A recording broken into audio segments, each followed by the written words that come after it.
remaja bernama Thorik Rizky Maulidan menjadi perbincangan publik lantaran dikabarkan hilang di Gunung Piramid Bondowoso. Hal ini berawal ketika dirinya bersama 3 orang temannya melakukan pendakian. Namun dalam perjalanan pulang, hanya 3 orang yang berhasil turun, sementara Thorik menghilang begitu saja tanpa sebab yang pasti. Sejak kabar hilangnya Thorik, banyak sekali tim pencari yang turut andil dalam pencarian di Gunung Piramid tersebut. Setelah terus-menerus melakukan pencarian hingga 9 hari lamanya, akhirnya Thorik ditemukan pada tanggal 5 Juli 2019 di jurang Gunung Piramid yang memiliki akses yang cukup sulit untuk dijangkau. Saat ditemukan, Thorik sudah dalam keadaan tidak bernyawa. Bagaimanakah proses evakuasi Thorik saat itu? Apakah benar ada kejanggalan saat proses pencariannya? Saksikan kisahnya sesaat lagi hanya di Pagi-Pagi Pasti Happy.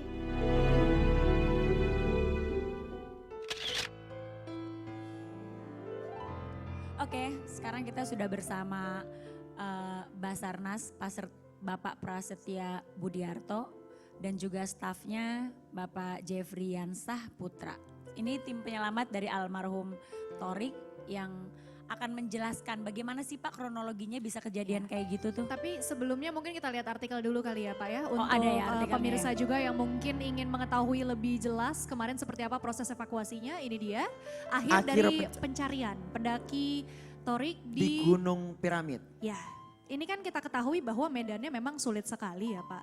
Bahkan ada yang bilang juga seharusnya untuk mendaki ke daerah Gunung Piramid ini harus dengan menggunakan guide, tidak bisa hanya sendirian. Pada saat proses pencarian sendiri sebelum evaluasi, kesulitan apa yang ditemukan oleh tim Basarnas? Pak Jeffrey mungkin yang saat itu ada langsung di sana.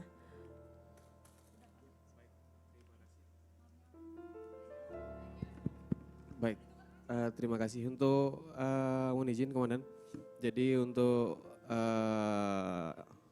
yang paling mendasar adalah yang pertama adalah medannya sangat curam dan juga jalurnya juga yang sangat ekstrim. Itu yang menjadi kendala utama kami tim dari SAR gabungan untuk melakukan evakuasi Ananda Thorik. Oke Bapak, itu kronologinya seperti apa sih? Kok kenapa Thorik ini bisa terpisah dari teman-temannya gitu? Kan mereka katanya tadinya berempat. Bertiga ya? Bertiga atau berempat? Berempat. Baik Mbak Is. Jadi Thorik ini tujuan utamanya adalah ingin menikmati sunset di puncak Gunung Piramid. Mereka bertiga. Kemudian satu orang temannya, mereka berempat, satu orang temannya ketika di pos, bukan sebenarnya tidak ada pos ya. Di situ ada parkiran seperti ekor naga, di parkiran 2 itu di ekor naga itu satu temannya itu kelelahan. Sehingga tidak melanjutkan perjalanan, dia menunggu. Menunggu di sana saja. Ya, menunggu di ekor naga. Kemudian 3 orang temannya bersama Thorik ini naik sampai ke puncak. Kurang lebih sesuai dengan cerita dari temannya yang selamat itu sampai di puncak itu pukul 15 lebih sedikit. Kurang lebih menikmati puncak itu 10 sampai dengan 15 menit. Merasa tidak enak dengan temannya yang nunggu di ekor naga, mereka bergegas untuk turun. Kembali. Ya, kembali. Masih ada matahari ya jam segitu ya. Ya. Kemudian Thorik duluan turun. Tidak lama kemudian 2 orang temannya menyusul.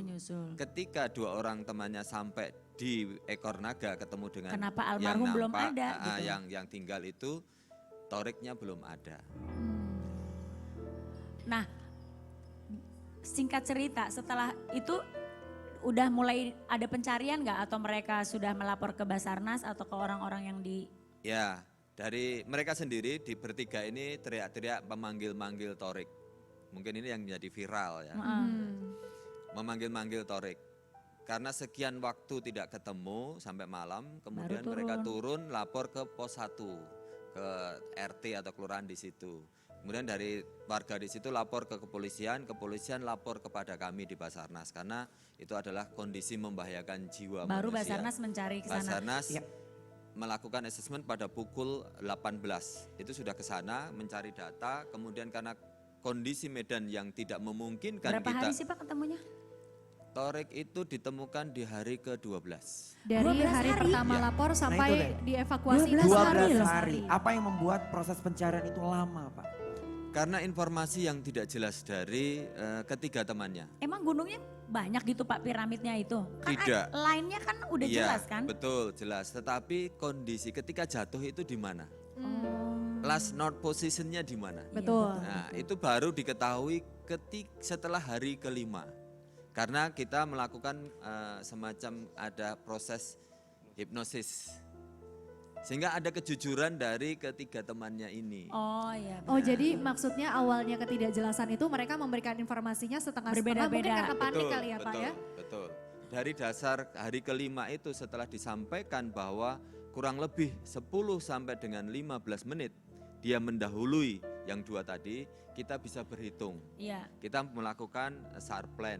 Dari situlah kita berarti dari titik puncak punggungan, puncak piramid sampai dengan di ekor naga itu kita berjalan kaki normal 15 menit itu akan menempuh jarak berapa? Berapa kilo? Ya, Oke, berapa jadi- kilo. Dari situ radius itu kita tentukan set area kita. Wajar kalau prosesnya agak lama ya Pak, karena Iya. tidak semudah yang orang kira, tidak hanya menyusuri jalan yang dilewati tapi juga harus setidaknya memastikan dulu nih posisi terakhir di mana, Betul. kemudian Karena gini, route-nya Mbak, bagaimana. mohon maaf saya potong. Waktu sebelum mendapatkan keterangan yang hari kelima itu, seluruh daerah Gunung Piramid itu kita sapu. Ada kurang lebih 120 anggota gabungan, 120 orang. Kita bagi menjadi 12 sektor untuk menyapu seluruh area Gunung Piramid. Katanya almarhum ini ditemukan nyangkut di pohon, betul? Betul. Ada videonya mah, ada video ketika almarhum Torik dievakuasi. Nah nih videonya nih. Perkiraan korban jatuh di sebelah sini. Nah, sebelah sini mendekati puncak itu. Tetapi nggak sampai ke puncaknya. Lewat sini jalannya perlu duduk. Nah, semacam itu. Tidak bisa jalan kaki karena jalan biasa tuh mungkin ya untuk mengantisipasi tergelincir aja. Karena kanan kiri jurang dan ini jurang. Ya doakanlah kita selamat. Kebetulan angin kencang, kemudian kelembapan udaranya juga cukup tinggi sehingga oksigen itu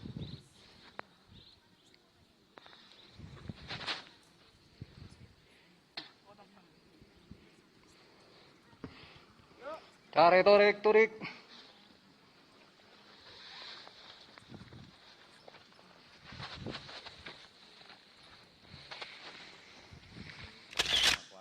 Pak, ini kan kalau kita lihat videonya sangat viral di mana-mana gitu. Betul. Bahkan ada banyak orang yang juga akhirnya volunteer menawarkan diri untuk membantu proses evakuasi. Tapi kan di sini kita lihat sendiri medannya sulit, nggak sembarang Sulit. orang bisa membantu, nggak sembarang orang Betul. juga bisa turun tangan langsung. Sebenarnya kalau seperti ini untuk Basarnas sendiri bagaimana sih Pak? Karena ramainya pemberitaan ini, ramainya orang yang datang ke sana untuk turut membantu, apa mungkin sisi negatif dari hal tersebut yang dirasakan oleh Basarnas selama proses pencarian dan evakuasi? baik. Dari diviralkannya video ini itu cukup membantu kita juga. Ada sisi positif dan sisi negatifnya. Pasti. Positifnya adalah kita semakin banyak tim yang membantu. Ya. Tetapi semangat saja, mohon maaf, semangat saja tidak cukup. Harus punya kemampuan, Kemampuan. keterampilan dan bekal pengetahuan yang Karena cukup medannya sulit ya, untuk medannya. Pak. Jangan sampai kita berbicara selalu menyampaikan bahwa korban tetap korban, tapi jangan sampai menambah korban baru. lah, betul.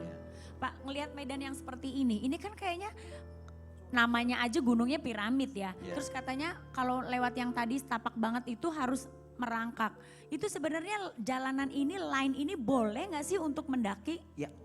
Sangat tidak boleh. Nah, kenapa Masih masih ada banyak pendaki. orang yang mendaki di sana Tidak ya? ada, sebenarnya sebelumnya tidak pernah ada. Oh, baru 4 orang Iya, anak ini iya, aja sebelumnya yang tidak kesana. pernah ada. Karena apa? Memang mahkota dari Gunung Piramid sendiri itu tidak lebih dari 1 meter. Kemudian di bawahnya, di kanan kirinya itu adalah jurang yang kemiringannya variatif ya. Kalau di atas itu 90 derajat. Kemudian Torik itu kita temukan di kedalaman 80 sampai dengan 90 itu kemiringannya adalah 60 sampai dengan 70 derajat.